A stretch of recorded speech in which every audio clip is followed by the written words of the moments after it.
Wali Songo Bagian 6, Sunan Gunung Jati. Tanah Pasundan, sebuah kawasan yang berada di bagian barat Jawa. Pada abad ke-15 hingga 16, gelombang Islamisasi di Nusantara berlangsung dengan sangat masif. Gelombang Islamisasi bergerak hingga ke Pasundan. Masyarakat Pasundan termasuk yang menerima ajaran baru tersebut. Salah satu tokoh yang berjasa menyebarkan Islam di Pasundan adalah Sunan Gunung Jati. Berkedudukan di Cirebon, Sunan Gunung Jati berdakwah hingga ke pelosok Pasundan. Dakwah Sunan Gunung Jati berlanjut ke pesisir barat Jawa yang dikenal sebagai Banten. Aktivitas dakwah Sunan Gunung Jati ini kelak akan melahirkan dua negara bercorak Islam, yaitu Kesultanan Cirebon dan Kesultanan Banten. Dalam beberapa catatan sejarah, Sunan Gunung Jati dilahirkan pada kisaran tahun 1448 Masehi.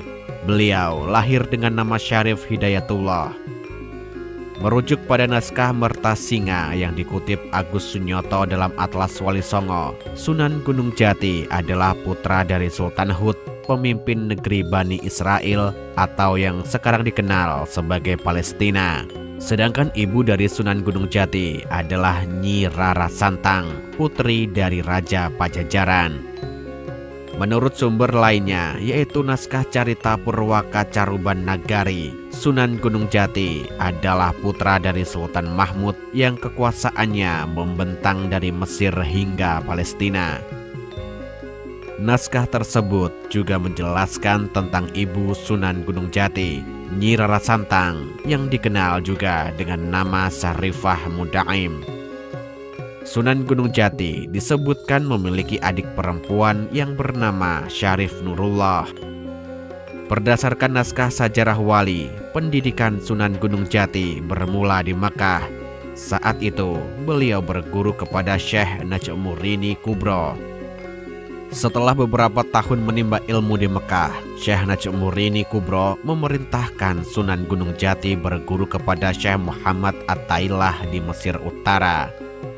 Beberapa tahun kemudian, Sunan Gunung Jati diperintahkan oleh Syekh Muhammad At-Tailah pergi ke Pasai untuk berguru kepada seorang ulama. Selama di Pasai, Sunan Gunung Jati berguru kepada Syekh Datuk Maulana Sidik. Ulama dari Pasai yang bernama Syekh Datuk Maulana Sidik tersebut dikenal juga dengan nama Maulana Ishaq, yang tidak lain adalah ayah dari Sunan Giri. Pembelajaran Sunan Gunung Jati berlanjut ke Karawang. Syekh Datuk Maulana memerintahkan Sunan Gunung Jati untuk berguru kepada Syekh Bentong. Setelah sampai di Karawang, ternyata Syekh Bentong menolak menjadi guru Sunan Gunung Jati. Beliau justru ingin belajar kepada Sunan Gunung Jati. Syekh Bentong kemudian menunjuk Syekh Haji Jubah sebagai guru Sunan Gunung Jati. Namun, Syekh Haji Jubah bersikap sama dengan Syekh Bentong. Syekh Haji Jubah kemudian menyarankan Sunan Gunung Jati pergi ke Kudus menemui Datuk Barul. Sesampainya di Kudus, Sunan Gunung Jati disambut dengan gembira oleh Datuk Barul. Selama beberapa tahun Sunan Gunung Jati belajar kepada Datuk Barul. Setelah dirasa cukup, Datuk Barul kemudian memerintahkan Sunan Gunung Jati pergi ke Ampel Denta, berguru kepada Sunan Ampel. Selama di Ampel Denta, Sunan Gunung Jati dipersaudarakan dengan Sunan Bonang, Sunan Giri, dan Sunan Kalijogo. Bertahun-tahun lamanya, Sunan Gunung Jati belajar dengan tekun di Ampel Denta. Hingga kemudian Sunan Ampel memerintahkan kepada Sunan Gunung Jati untuk berdakwah di pesisir utara bagian barat Jawa, yaitu Cirebon. Sunan Ampel mengirim santrinya tersebut ke sebuah tempat di Cirebon yang bernama Gunung Jati. Dari sinilah Syarif Hidayatullah kelak akan lebih dikenal sebagai Sunan Gunung Jati. Di Cirebon, Sunan Gunung Jati mulai dakwahnya dengan menggunakan nama Syahid Kamil. Pangeran Cakrabuana atau dikenal juga sebagai Abdullah Iman membantu Sunan Gunung Jati membangun sebuah pondok pesantren. Pangeran Cakrabuana sendiri merupakan kakak Nyi Rara Santang, ibu dari Sunan Gunung Jati. Selama mengajar di pesantren dan masyarakat di sekitarnya, Sayyid Kamil kemudian lebih dikenal sebagai Syekh Jati. Masyarakat berdatangan belajar ke pesantren Sunan Gunung Jati. Beberapa waktu kemudian, datanglah Ki Dipati Keling dengan 98 pengikutnya. Ki Dipati Keling beserta seluruh pengikutnya menjadi santri Sunan Gunung Jati. Berdasarkan naskah Carita Purwaka Caruban Nagari, Pangeran Cakrabuana mengangkat Sunan Gunung Jati sebagai tumenggung, menggantikan Syekh Nurul Jati yang meninggal dunia. Sunan Gunung Jati menjabat sebagai tumenggung dengan gelar Susuhunan Jati. Setelah menjabat sebagai tumenggung, Sunan Gunung Jati tinggal di Kedaton Pangkuwati. Pada masa-masa tersebut, Cirebon masuk ke dalam wilayah Kerajaan Pajajaran. Semenjak Sunan Gunung Jati menjadi tumenggung, Cirebon menolak membayar upeti ke Pajajaran. Akibatnya, Raja Pajajaran mengirimkan pasukan yang dipimpin Tumenggung Jagabaya ke Cirebon untuk menanyakan penolakan pembayaran upeti. Sesampainya di Cirebon, Tumenggung Jagabaya tidak berani bertindak tegas. Bersama seluruh pasukannya, Tumenggung Jagabaya masuk Islam dan menjadi pengikut Sunan Gunung Jati. Pada naskah Babat Cirebon yang dikutip oleh Agus Sunyoto dalam Atlas Wali Songo, Pangeran Cakrabuana dan Sunan Gunung Jati pergi ke ibu kota Pajajaran setelah Tumenggung Jagabaya beserta seluruh pasukannya masuk Islam. Meskipun sempat dibujuk oleh Ki Buyut Talib Barat agar menolak ajakan Sunan Gunung Jati, Prabu Siliwangi, pemimpin Pajajaran itu akhirnya bersedia masuk Islam. Dalam naskah Burak Pajajaran disebutkan bahwa dari kota Raja Pajajaran, Pangeran Cakrabuana dan Sunan Gunung Jati melanjutkan perjalanan ke arah Banten.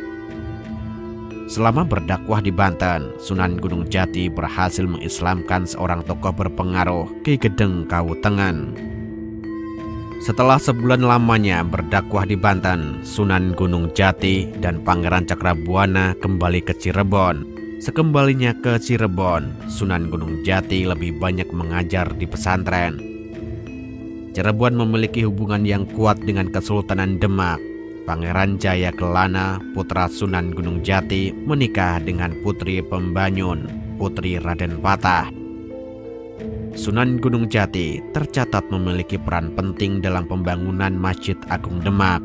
4 tiang penyangga utama yang juga dikenal sebagai Soko Guru Masjid Agung Demak dibuat oleh 4 sunan anggota Wali Songo. Sunan Gunung Jati tercatat sebagai pembuat Soko Guru sebelah barat daya Masjid Agung Demak. Sedangkan Soko Guru sebelah tenggara dibuat oleh Sunan Ampel, sebelah barat laut dibuat oleh Sunan Bonang, dan sebelah timur laut dibuat oleh Sunan Kalijogo.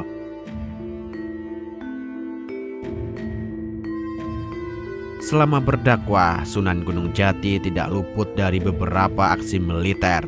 Kerajaan Galuh yang dipimpin Prabu Cakraningrat menyerbu Cirebon dengan kekuatan besar. Saat itu kekuatan militer Cirebon belum masuk hitungan di kawasan Pasundan.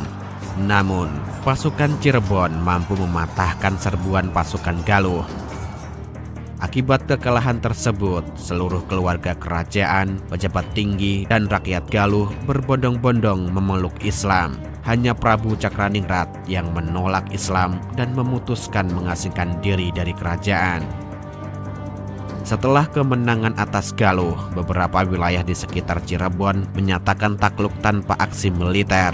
Raja Indramayu, Arya Wiralodra, menyatakan tunduk dan memeluk Islam.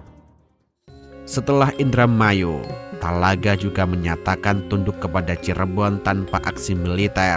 Sebagian besar keluarga kerajaan dan rakyat Talaga masuk Islam. Sebagaimana dakwah Wali Songo, Sunan Gunung Jati juga melakukan pendekatan yang persuasif. Kebudayaan lama tidak dihilangkan, tetapi disesuaikan dengan ajaran Islam sehingga mudah diterima oleh masyarakat. Semakin melemahnya Pajajaran membuat Cirebon muncul sebagai kesultanan. Saat itu, Cirebon memiliki aliansi yang kuat dengan Kesultanan Demak. Di bagian barat juga berdiri Kesultanan Banten. Berdirinya dua kesultanan ini berhasil mendukung dakwah Islam hingga ke pelosok tanah Pasundan. Selama puluhan tahun, Sunan Gunung Jati terus berdakwah menyebarkan agama Islam di bagian barat Jawa. Pada kisaran pertengahan abad ke-16, Sunan Gunung Jati tutup usia. Beliau dimakamkan di pemakaman Gunung Sembung yang sekarang masuk wilayah Desa Astana, Kabupaten Cirebon.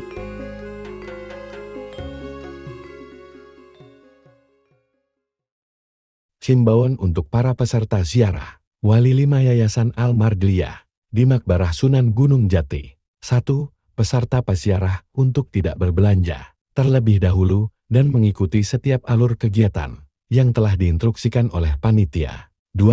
Peserta dianjurkan untuk menjaga kesucian selama kegiatan berziarah di makam para aulia. 3. Peserta peziarah dipersilahkan untuk membeli oleh-oleh dan membungkus makanan setelah kegiatan ziarah. 4. Pastikan rekan duduk Anda sudah kembali ke bus sebelum bus akan melanjutkan perjalanan. 5. Dan jangan sungkan untuk melapor ke pihak PJ Bus jikalau terdapat kebingungan dan pertanyaan.